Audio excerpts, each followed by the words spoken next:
안녕하세요. 주식광대입니다. 오늘 이제 한 주 마감하는 금요일장을 마쳤고요.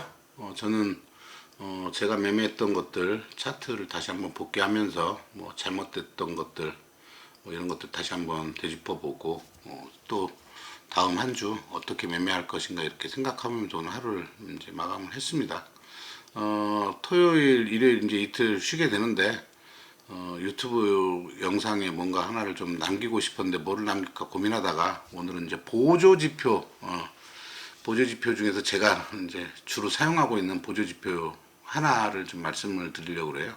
뭐 제 거 영상 보시면서 유심히 보신 분들은 제가 어떤 보조지표를 썼는지 이렇게 밑에 하단 것들을 보셨을 거고, 저 일봉 차트상에서 막 나타나는 선들이 어떤 보조지표일까 이렇게 관심 있던 분들도 혹시나 있었는지 모르겠는데, 위에 있는 거는 사실 제가 다 만들어낸 거라서 일상적으로 쓰이는 지표 라인들이 아니고요. 여기 이제 제가 쓰는 건 딱 하나 이동평균. 예. 저는 이동평균도 평상시에는 그냥 이렇게 선 해제를 해놔서 안 보입니다. 그러다가 이제 전체적으로 주가가 어느 방향으로 흐르고 있는지, 위치는 어떤 상황에 있는지 이런 것들을 파악할 때 이제 이동평균을 잠깐 이렇게 그 표시를 해서 장기 이평선 위주로 주가의 어떤 위치를 파악하느라고 이렇게 보는 것 외에는 크게 이평선을 참고를 안 합니다. 그리고 제 검색 시계는 이미 그 이평선이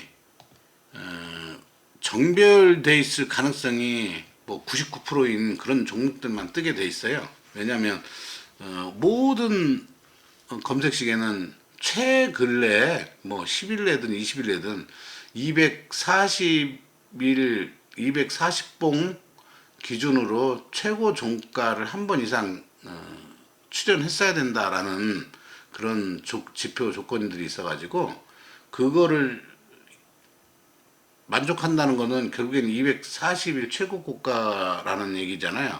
그러면 주가는 240일 중에 제일 높으니까 당연히 정배열이 돼 있을 가능성이 높은 거죠. 네.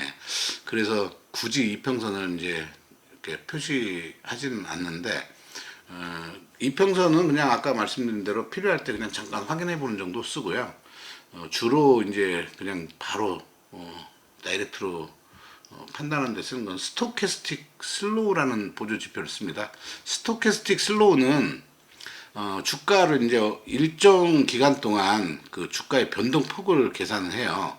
그 다음에 당일의 어떤 종가를 그 변동폭에서 어느 정도에 위치해 있는지 뭐 0에서 100까지 이렇게 수치를 놓고 그 부분을 퍼센트로 표시를 해주는 게 스토캐스틱인데요.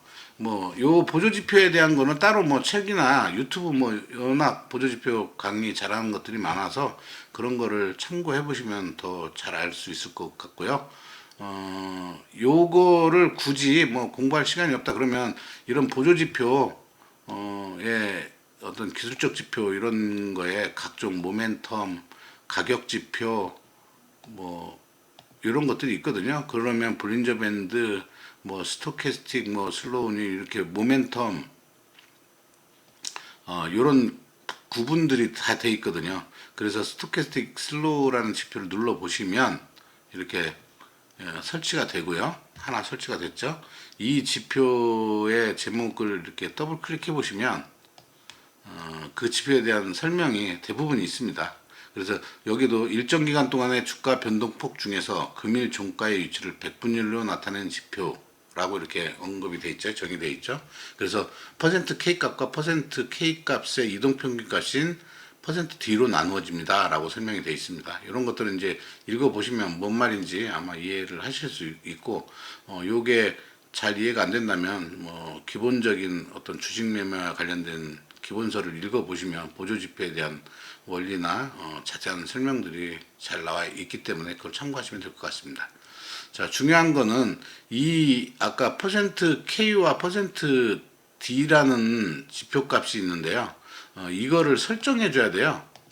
그래서 당초 스토캐스틱은 12일 뭐 어떤 분은 16일 각자 자기만의 어떤 독특한 통계를 가지고 경험치를 가지고 설정을 하는데 저는 이제 그 일봉상에서 주로 스윙 눌림목 매매를 하기 때문에 가장 이것저것 수치를 적용해 봤을 때 가장 적합한 수치가 STO 값이 1, STO 1 값이 5, STO 2 값이 3, STO 3 값이 1 이렇게 쓰는 게 저한테는 가장 잘 맞더라고요. 그리고 아마 이렇게 쓰신 분들도 많이 있고요. 이 STO 값이 뭐냐면 수식에 보면 스토캐스틱 슬로우라는 계산 방식을 이용해서 STO1과 STO2를 넣거든요. STO1은 아까 말씀대로 일정 기간을 할 때 얼마만큼의 기간을 볼 거냐. 예, STO1은 그 다음에 STO2는 그거를 몇 개씩 묶을 거냐. 몇 개씩. 그러니까 나는 7일씩 아니면 5일씩 3개를 묶을 거야. 그러면 15일치가 되겠죠? 예. 15일치를 3개씩, 5일씩 3개로 묶어서 보겠다는 거죠.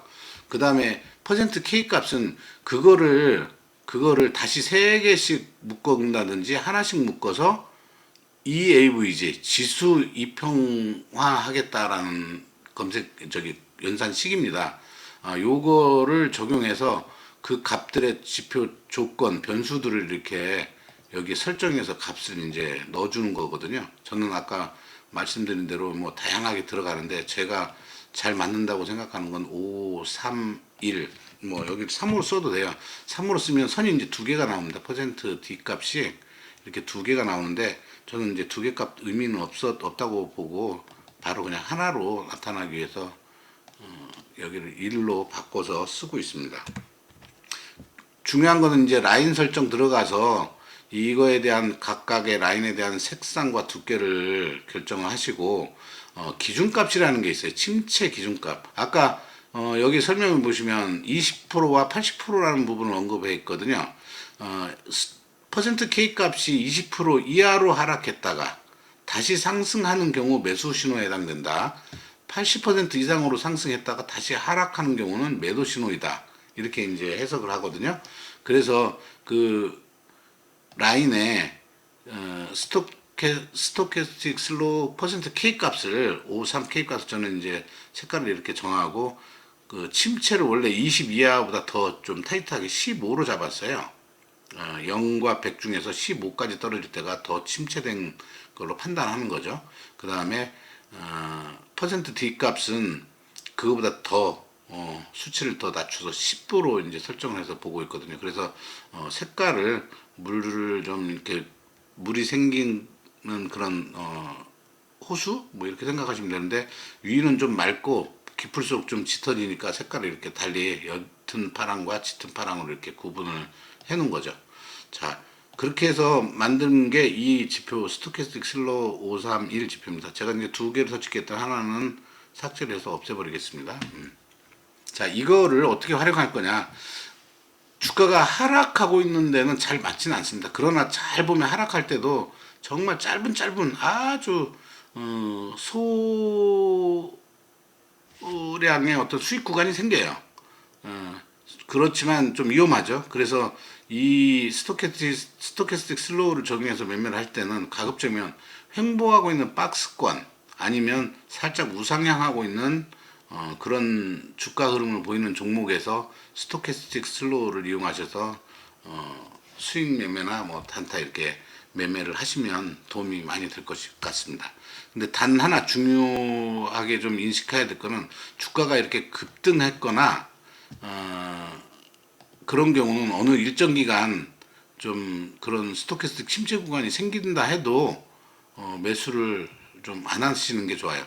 그거는 뭐 딱히 며칠이다, 몇 봉을 지나야 된다 이런 건 없거든요. 본인만이 통계를 내보고 그 통계를 하나의 원칙으로 설정해서 운영하셔야 됩니다. 지금 이렇게 박스권에서 횡보하고 있는 구간에서 주가가 이렇게 침체는 이제 15 정도 떨어지니까 이때부터 살짝 종가에서 조금씩 매수를 했다면 며칠 후면 뭐 여기서 매수했으니까 이렇게 한 10% 정도의 수익을 볼 수 있는 그런 결과들이 보여지고요. 다시 또 얘가 이렇게 떨어져서 이 침체 구간 중에 나는 이제 더 타이트하게 잡으니 파란물이 생겼을 때부터 매수를 들어갈래 해서 여기서부터 이제 분할 매수를 조금씩 했다면 평균 잡아 한 이 정도 매수했다고 치고 여기서 다시 이렇게 며칠 기다리면 15% 짧은 수익들을 또 이렇게 거둘 수가 있습니다.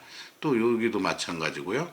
그러나 이제 이렇게 급등을 해서 바로 스토캐스틱 슬로우의 K 값이 D 값이 이렇게 침체기 나왔을 땐 여기서 매수를 분할 아무리 해도 계속 주가는 밀어서 계속 지금 떨어지고 있기 때문에 손실을 받겠죠. 그래서 나름대로 차트를 보고 자기의 매매 기준이나 원칙을 만드는 겁니다. 그래서 이렇게 3파동이 나왔거나 아주 100% 200% 이상 떨어졌다 올라갔다가 떨어지는 종목들은 이렇게 보면 뭐 120% 올랐었죠. 저점부터 고점까지 이런 놈들은 내가 바로 스토캐스틱 슬로우 침체 구간이 생긴다 해도 매수하지 않겠다. 뭐 이렇게 떨어지는 게 너무 겁이 나는 게 뭐 차트상으로도 느껴지니까 요런 구간들이 과연 얼마나 돼야 정상적으로 다시 매수를 가능할까 이런 것들은 여러분들이 차트를 보고 통계를 내보셔야 됩니다. 그래서 뭐 지금 요거 같은 경우는 고점에서 여기까지 바닥이 떨어지는 게 보통 한 40일 걸렸네요. 그럼 40일 경과 후에 나는 그 다음 이후부터 이렇게 스토캐스틱 침체 구간에 왔을 때 매수를 하겠다. 이렇게 매매를 하신다든지 꼭 이게 이제 40일이지만 다른 종목은 또 아닐 수도 있어요. 그래서 평균 잡아 해보셔야 된다. 그건 본인만이 또 통계를 내보셔야 된다. 이 말씀을 드리는 거고요. 이렇게 길게 내려와서 얘도 고점에 더 내려왔잖아요. 이 고점에서 최소한 여기까지 왔다면 40이네요. 예. 나는 40일 이전에 생기는 침체 구간권은 매매를 안 하겠다. 그렇게 이제 원칙을 세우시면 되는 거죠.